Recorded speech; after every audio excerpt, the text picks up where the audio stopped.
Welcome to the Profitable Painter Podcast. The mission of this podcast is simple: to help you navigate the financial and tax aspects of starting, running, and scaling a professional painting business. From the brushes and ladders to the spreadsheets and balance sheets, we've got you covered.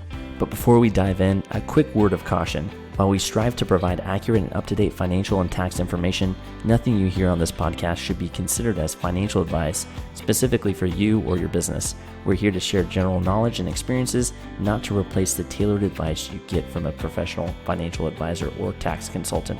We strongly recommend you seeking individualized advice before making any significant financial decision. This is Daniel, the founder of Bookkeeping for Painters, and today I'm here with Aaron Hockel. Aaron Hockel is a contractor marketing expert and is a partner and vice president of Alta Vista Strategic Partners. For over a decade, Aaron and the Alta Vista team have worked with commercial and residential painting contractors to grow and scale their repaint business using targeted marketing and digital advertising campaigns. And he has spoken at several conferences to include the 2023 CPIA Leadership Conference. How's it going, Aaron? Welcome to the podcast. It's going well, Daniel. Thanks for having me on today. I'm looking forward to chatting with you guys. Absolutely. Glad to have you. Excited to dig into things. Before we get into kind of the meat and potatoes, I was just kind of curious about your background. You've had over a decade of experience with working with contractors. What initially drew you to the contractor marketing space? Yeah, great question. So the quick origin story of Alta Vista, we were co-founded in 2011, actually, by two former electricians. And so the business originally got started out as doing consulting and marketing and sales training and all different kind of services focused on the trades, right? So roofers, painters, plumbers, et cetera. They actually approached me in the fall of 2011. I was working in recruiting and staffing at that time, and they approached me about doing sales for them and helping them with sales to meet new people. So really kind of just got involved then. It was a startup, and we've been really just heavily focused on, working with roofers, painters, et cetera, for the last 13 years now. And my experience has really been very hands-on, working for a lot of people. Marketing changes so quickly that really what you knew even 2 years ago is different today. But that's kind of what it was kind of happening, just happened, right? No real intentional background there for me, but been doing it a long time. Yeah. And you're from what I've seen, I'm not a marketing expert, but just looking from the outside in, just the amount of changes that happen in the marketing space, it's ridiculous. I was talking to somebody the other day. They're like, oh yeah, Google ads, they're pretty much worthless now. You got to do the local service ads now. That's a recent change apparently. But it seems like every couple of months, Facebook ads are different now. And then It's just crazy to keep up with the changes. What are some recent changes that you've seen? Yeah, it's we see changes all the time. It's funny you mentioned the local service ads and people kind of saying, oh, we got to get on those now and ditch the regular search ads. So I remember when the local service ads were beta testing, they were rolling out in random US cities, and that was maybe 4 or 5 years ago. So even the idea of like, oh, but maybe they open up a new category or they add a new this, or Google puts more emphasis on them. So it could be something old that's still kind of new. The changes that we're seeing most recently, Facebook's always changing. We're kind of closely keeping a little eye on what's going to happen with TikTok. We don't do a ton of TikTok marketing now, but there are plenty of people who have built really large audiences on there. And if that goes away, really, where's that attention going to shift? People are still going to engage and be looking for content and different things. So does that shift some eyes back to Facebook and Instagram and maybe create another push there? There's Google's algorithm always changing. Interesting one on that front, and we'll probably talk more about this later, is on the review side. Google is now putting more emphasis on reviews than ever before. That's something we've kind of picked up, right? And they can use AI now to more accurately read and understand reviews and better use that information. And so what we're looking at is, well, how are reviews going to truly start to impact people when they're searching, right? Because we can use that first person authentic experience content how does that interact, right? So things are always changing. Those are a couple of things on the horizon we're keeping our eye on, but I'm sure something new will be right around the corner as well. Yeah. And I think for reviews, I've heard some folks are, I guess, to exploit what you just said, is that they're kind of giving clients almost like a template to use, like, hey, here's kind of what happened with your project, and here's some pictures of before and after of your project. Would you mind doing a Google review? And like kind of providing them like almost like the answer, so they can basically copy and paste it into the Google review, so that Yep. they're getting more robust Google Yeah, reviews. that definitely happens. That definitely matters. Uh, if you do that every time and every one looks very templated, just be always caution about some red flags, right? Like, oh, all these reviews look the same. They all have 2 before pictures, 2 after pictures. What is happening? Don't know that that's anything, a real warning sign, but that depth of review with the picture, with the comment, right? Mentioning employees by name, those are all really key things that do make a difference. There are even softwares now that are really kind of doing more of that outreach to that depth, right? For the review, asking for the review and providing all that sort of stuff can be done. That's definitely a big one. Mm-hmm. Okay, cool. Well, what would you say for, because it seems like the marketing strategy for a business that is just starting out is definitely way different than a marketing strategy of someone who's been Sure. around a while. Do you have any recommendations for someone who's just getting started? They're doing under 1 million in revenue. What should they really focus on? Because there's so much out there and everything's changing. Like, are there some things that they should really just dial in on initially? Yeah, so that's a great question, right? And we look at it and we've worked with businesses in the residential home services space and the commercial space. We've worked with people that we've helped get from $1 million in sales to $1 million a month, right? So we've seen the journey. We understand it at various phases and what matters. There are foundational principles that are going to be right that you need to do at 1 million or 10 million or 100 million, quite honestly, right? The first one, I'll give some key pieces of advice here to the person who's under 1 million. One, be very focused on like, who is your customer? What do you do for them? What does that look like? And don't try to chase that next thing. Meaning, if you're really good at exteriors, yeah, certainly paint some interiors in the winter time, but don't go chasing deck staining or cabinet painting, right? Kind of be laser focused and understand where you want to go. Like, hey, our sales are 800,000. We want to grow to 1.1 million and then 1.5 million. The roadmap to getting there is going to be excellent at what you do well, right? And having that predefined goal. Once the goal is defined and kind of understanding who the customer is, what the services are, where geography is really important, right? I would say get yourself a great mobile-friendly landing page or website. It does not need to be a huge website. It does not need to be super complex. Some really nice, well-designed, even if it's just one page, maybe 2 or 3 pages, short, sweet, right? That works really well on a phone. Start there. Everyone's looking on their phones, right? Hey, Daniel, who painted your house? The outside looks great. Oh, it was Aaron's painting. You should call him. How does that person find it, right? They're going to Google Aaron's painting.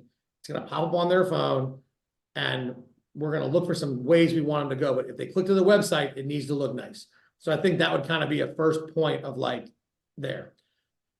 Under 1 million, if we're saying, hey, we're a little constrained in terms of what we have from financial resources to invest in things, right? Like, oh, maybe we can't afford a billboard or a TV commercial or $10,000 a month worth of Facebook ads, right?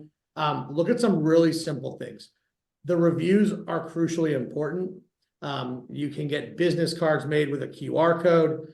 You can make it a process to send an email to every completed job, but really, really focus on the reviews. Don't emphasize 100% Google, 80%, 10%. See if you can get that balance of 20%. Try and get a review on Yelp. We know they're really tough. Try to get one on BBB. Try to sprinkle them into a couple other places, right? That would probably be something that, you can just do it from your email. You can just do it with a business card with a QR code, right? you have a sales guy, incentivize them to get reviews, right? So that would be another big part of it. Get a CRM, get something, get that you can use to just track the customer data. If it's just first name, last name, phone number, cell phone number, email address, street address, right? Having that core information as you build your company and you build your plan, really going to be very, very helpful. Under $1 million, we would emphasize a lot of things that are, what are like affordable resources? That's kind of where I'm going with this, right? So MailChimp's base version lets you send 1,000 contacts, 1 email a month. There's no charge for that. Doesn't have a lot of bells and whistles, right? But it's free. So if you're building that list of contacts, well, there's a lot of power this time of year in sending an email to 1,000 people you've talked with in the past saying, did you decide on an estimate? Can I give you a quote for your exterior, right? So that one would kind of be something, but we're not even getting to sending it yet. We're just saying have a process in place to build that data that then we can build off of into the future. There's be some straight, some really forward, straight ahead things. All right. So basically get your niche, focus on one thing you do well, whether that's cabinets or exterior. Yep. Number 2, you want to have a basic good looking website that shows up on mobile well. Yep. Mobile first, always. Yeah. And then number 3, you want to have a process and incentives for your team to get reviews on various platforms. You got it. And then number 4, we want to make sure that we have just a basic CRM. So we're collecting that customer data and then setting you up for reactivating your customers periodically. You got it, right? I mean, I talk to people and they've been in business for 10 years and they're like, man, we really haven't done a good job getting emails. And you're like, start immediately, right? I don't care if you're just writing them down on a piece of paper, right? Start getting them. One of our biggest clients is actually in the fence industry and they're in New England and they're a very well-known name. Last fall, we sent out emails to 55,000 people they had previously given an estimate to, saying, hey, we're having an end of year sale. We're guaranteeing installs of these 3 fence styles by November 15th. Act now, take 20% off materials, blah, blah, blah, right? Well, that kept them very busy into a time of year when their really activity is declining from people looking to make home services purchases late September, October, into November, right? So it sounds crazy because, well, that's a lot, right? Yeah, it is a lot, but you don't get to 55,000 if you don't get the first 50, right? Yeah. So trust me, that's the power of that that data capture and having that information on hand. So 55,000 that was sent out, that offer was sent out via email? Yep. Okay. What was the response rate on that? They generated over 1,000 leads. Wow. So that's over 2% or 2% about. Yeah. That's really good. They weren't all leads of like, yes, I need to buy a fence immediately. Some of them were like, oh yeah, thanks for the email. We're actually thinking about something in the spring, or, hey, we don't need another fence, but we'd like to put in a pergola, or, hey, can you fix this gate? You know what I mean? There were kind of things in there that weren't all just pure, like, yeah, give me an estimate to buy a new fence, but 1,000 people that wanted a conversation. I'll put it at that. Yeah. Even if it's 1%, that's still 500 plus estimates there. Yeah, it was crazy. So. Okay. And that's something like, what I've seen looking at numbers is when you're doing reactivations is somewhere between 1% and 3% at the high end, but 1% and 3% reactivation. So if you send out, even if your list is only 1,000 and that's 10 estimates, that you could potentially get that 1% reactivation. So and that's you closed 3 of them, and it was free to put their names in Excel. It was free to get the MailChimp up to 1,000. And it took you an hour to write the email blast and send it out. Well, you put an hour into the marketing, right? I know there's time invested in other places, but you spent a minimal amount of time and effort and you got 10 estimates, and we'll say hopefully 1 or 2 layups in there, right? Mm-hmm. it's reactivation is a great word. It's not always about like the time of year and this and that, right? It's sort of that, well, we want to evolve, right? And we'll talk about that journey of like we go from 1 million or 800,000 to 1.5 and then beyond. When you find a partner or you hire somebody who's the best cabinet painter in the area, well, now you take your list and you let them know about your cabinet painting. Mm-hmm. Then you take your list and you let them find out about your deck and fence staining. Then you take your list and let them know, hey, it's the winter time. We're doing in 10% off all, interiors, whatever it is, right? You're also able to leverage it to create activity in times of year when you might have seasonal dips, right? Yep. Yeah. That makes sense. I know a lot of folks are doing, reactivations like in the winter for like interior when you can focus on that. And that often can be a huge, because a lot of painting businesses, a lot of painting businesses are hurting in the winter. But if you regularly reactivate, your customers to do interior work, that can really help smooth things out. Yeah, absolutely. I'm also going to take it a step further beyond like not really a marketing thing, but plenty of businesses that have that seasonal slowdown into the winter. If you're subcontracting, well, subs are loyal to the hand that feeds them, right? So the person that's keeping the subcontractors busy in the slower time, they're going to have more incentive. It's really hard to find quality employees, W-2 full-time painters. How do you keep them busy to keep them on your staff, right? Like there's other intrinsic value to the business of generating interior painting leads in the winter. Yeah, sales and growth and revenue and all those other things, but there's the intrinsic value of, well, you're keeping the subs fed. You're keeping your guys employed and getting 40 hours a week and paid. Right? You know what I mean? Mm-hmm. And that stuff does spread around, right? Because, oh, hey, Daniel's painting is the guy. Well, hey, I was only getting 30 hours a week in December and January. Oh, well, I was getting 45. Well, now all of a sudden you have a job application showing up on your doorstep, right? I'm just sharing with you. These are other intrinsic benefits, right? That people sometimes don't always think about. Yeah, no, it's a good point for sure. Because you often hear the complaint like, I can't find any good work. Well, if you're getting the work, and word gets around, you'll have folks knocking at your door to work for you. So that's a good point. Hopefully, no promises on that one to anybody listening. That more leads, more work, they're going to show up, right? But I just say that it is kind of one of those intrinsic values, right? That's kind of hard to fully quantify. Yeah, cool. So we just went through some strategies for folks that are under 1 million. What would you say? What should be the focus for a painting business that's doing over 1 million in revenue? Yeah. So I think as you start to move over 1 million, and we'll look at what's the goal, what's the target, what's the next level, right? Because those all matter too. Everything we talked about is part of the deal, right? So, you get to 1.5 million and you want to go to 2.5. You don't get to stop doing the reviews or stop doing the emails or stop collecting the data. So I think I would put that in there as really some core things. In those phases, and these other things I'm going to mention here are also probably things that would stick in the sub-million, but yard signs, old school marketing, great yard signs, guys in t-shirts on your job sites, right?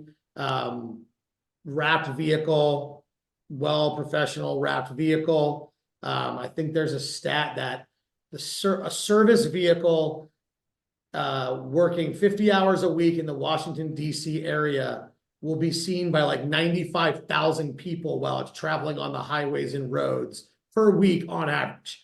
It's 100,000 free eyes going to work, right? So don't discredit like, hey, an old, a white truck or van or pickup vehicle or whatever with a magnet. Don't discredit the value of wrapping it. Those are little things, right? That kind of start to tie in there.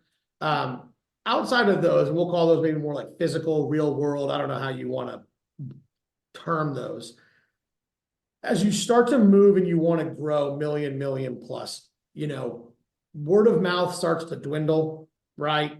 Referrals are great, but if you really want to grow and scale, there has to be a growth plan to get the new leads to the business, right? What we look at then is, how do people find you? Well, one, everything we just talked about, right? The signs, the trucks, the guys in their t-shirts, right? They're going into Wawa to get a sandwich for lunch. They're running into the Home Depot. People see them, right? This is just the way it works. But how do people go looking and finding? For us, and again, this matters a little bit: residential, commercial, new construction. Like, who are you painting for? What are you doing? What's the expertise? On the resi side, a really strong online presence is going to probably be the next piece. How do we really dominate the search engines? Is kind of the take. As you evolve and move higher, that investment into those things becomes bigger and bigger, right? I can talk in a little detail on some of those, but that would be the high level thing. Is we're doing kind of that physical world marketing, but then how do people find us, right? When the word of mouth runs out, when this guy can only tell so many neighbors, how do we get to the next neighborhood, right? That would be, the kind of the talk track that I would look at. So strong online presence, basically dominating whenever they search, ABC painting or whatever your name is, that you are on the top, 3-pack or whatever. Yeah, I'm going to give you the search term that no marketer loves: best painter near me. Near me is the bane of my existence, right? Because near me, what does that mean, right? But so many people look that way. As we look at the internet, right, and we look at dominating kind of that search engine page, what does that mean? How does it apply? The search engine result page, there's a desktop format, there's a mobile format. They're kind of married a little bit. Fundamentally, most home services, most painting, you're going to get those local service ads that we talked about right at the beginning. You get your map or search ads. So it's ad, map. There can be ads within the map. Then we move into organic. There are some other features on there, like other people ask, structured snippets, featured answers. They'll intersperse some ads. We talk about how marketing is always changing. Google stole one from the Facebook, Instagram universe, where they went to this kind of infinite scroll on Google. You notice how you no longer go to page 2, go to page 3, go to page 4 at the bottom. That was stolen from Meta and Facebook, because you can just scroll through Facebook and Instagram forever. Right. It's true. I think they do tap out at like 7 or 8 pages of results, but you'll get more ads interspersed. When we talk about strong online presence, it's, all right, this is my service area.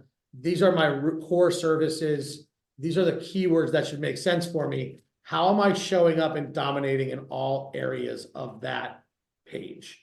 Because that's how people are looking and searching, right? I'm new to town.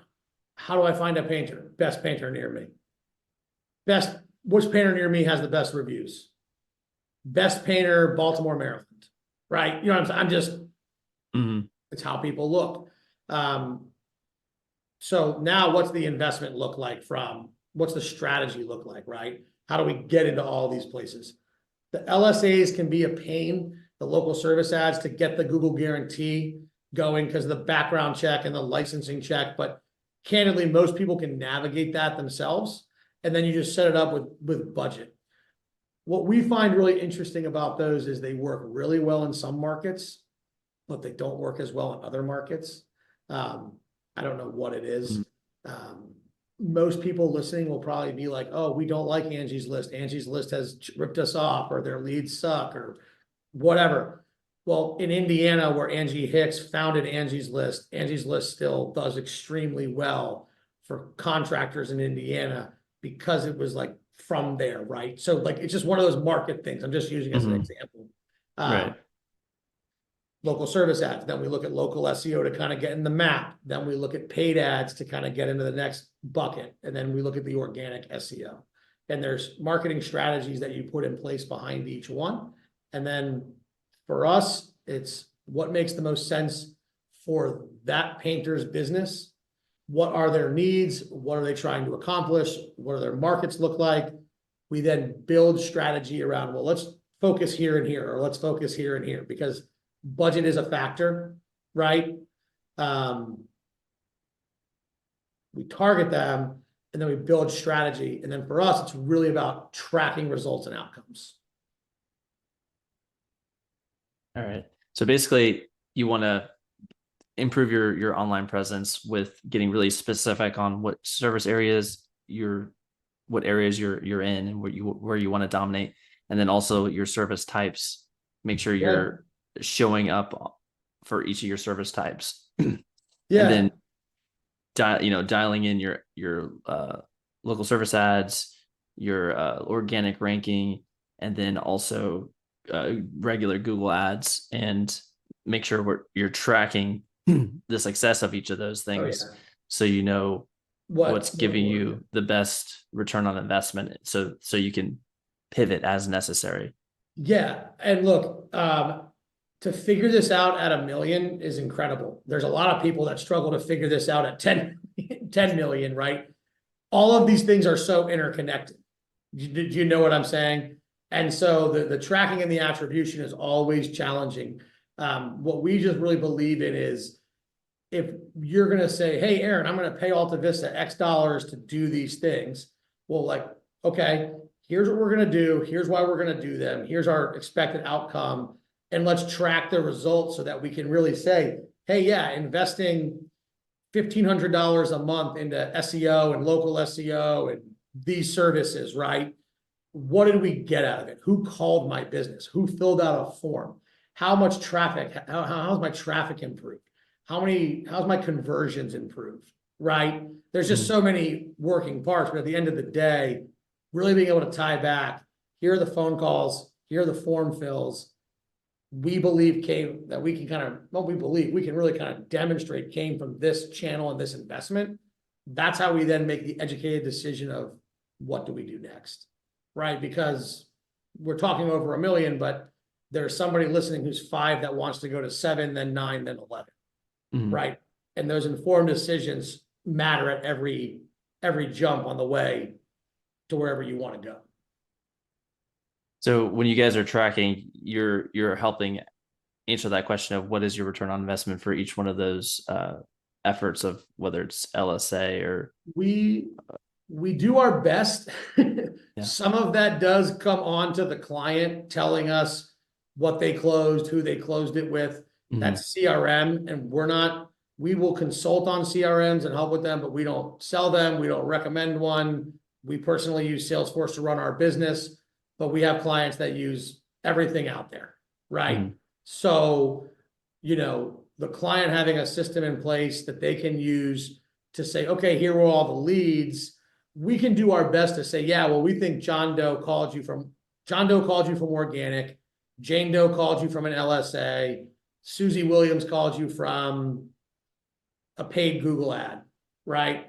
Well, they can then put in their system lead sources and kind of spit it out. And we can help people get to all this, but unless the customer is diligent about tracking on their side and then sharing it, it's kind of hard for us to share it, but we're going to try to give the tools and resources so that it can be done.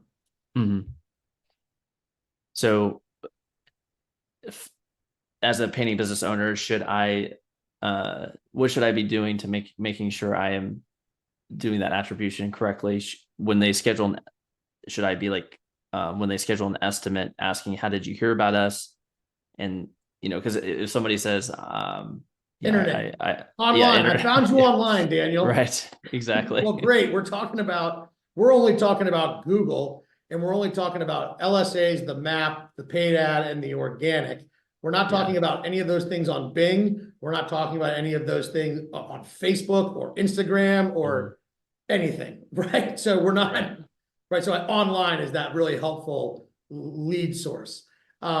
We behind the scenes would really use a lot of like technology and code and different things to insert phone numbers that track and record. We can use things called a UTM source, which tells us where a visitor to our website is coming from. we can use a UTM source to kind of see, okay, this contact form that was filled out by John Doe, their source to our website was Bing organic, right? So there's some things we, from a technology standpoint, from a setup standpoint, we will have more advantage on. But for someone who, let's talk about under $1 million, I want to DIY this, right? Mm-hmm. How did you hear about us? Internet, great. I saw the van, great. Jane Williams referred me, great.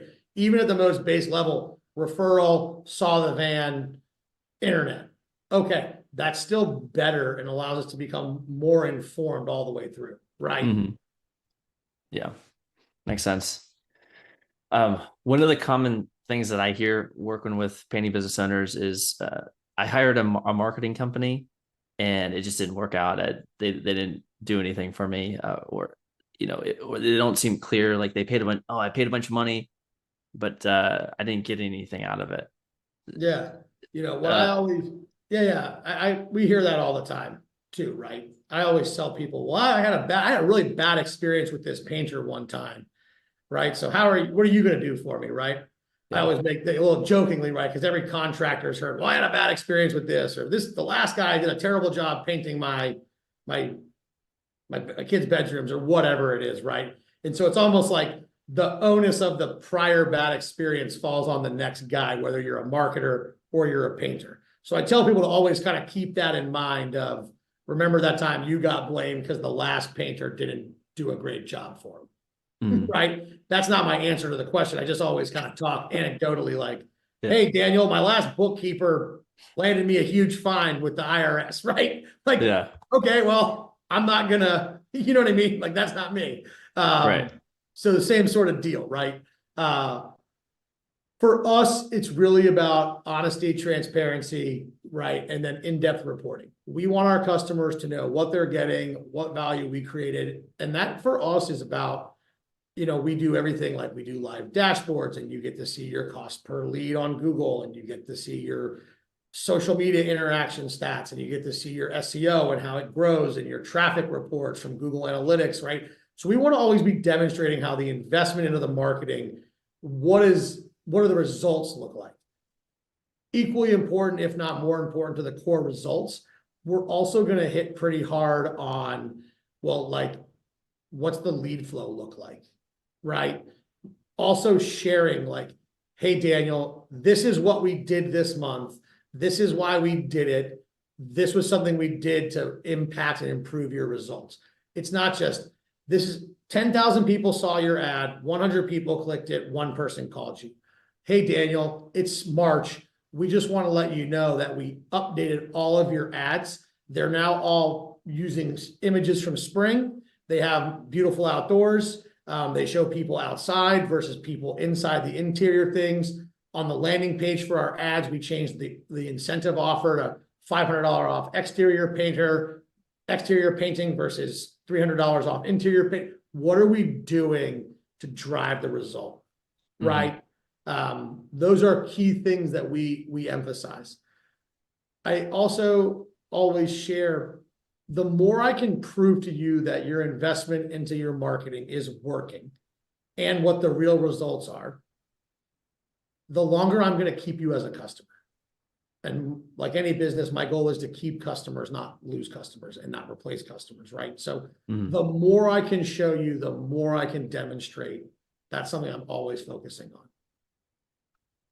Yeah, that often seems to be the issue why folks change, is like, I didn't see anything happen. And so that seems to be a real focus, is making sure you're actually getting results and showing like, hey, this is because of XYZ effort we did.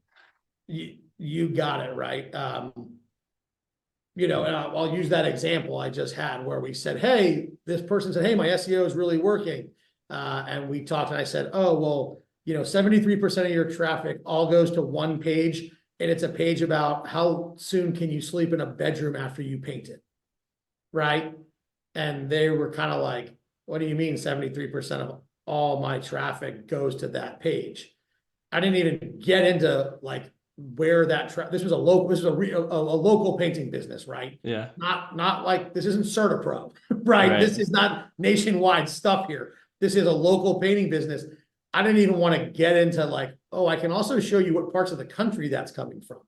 Because guess what? That's Mrs. Jones, and she's in Miami, Boston, Seattle, Los Angeles, and everywhere in between. That's not Right. 1,100 people from around town. That's 1,100 Yeah. people from around the country.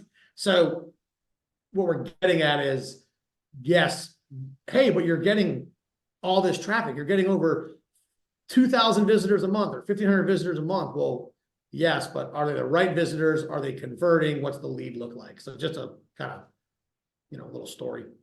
Yeah. No, that's excellent.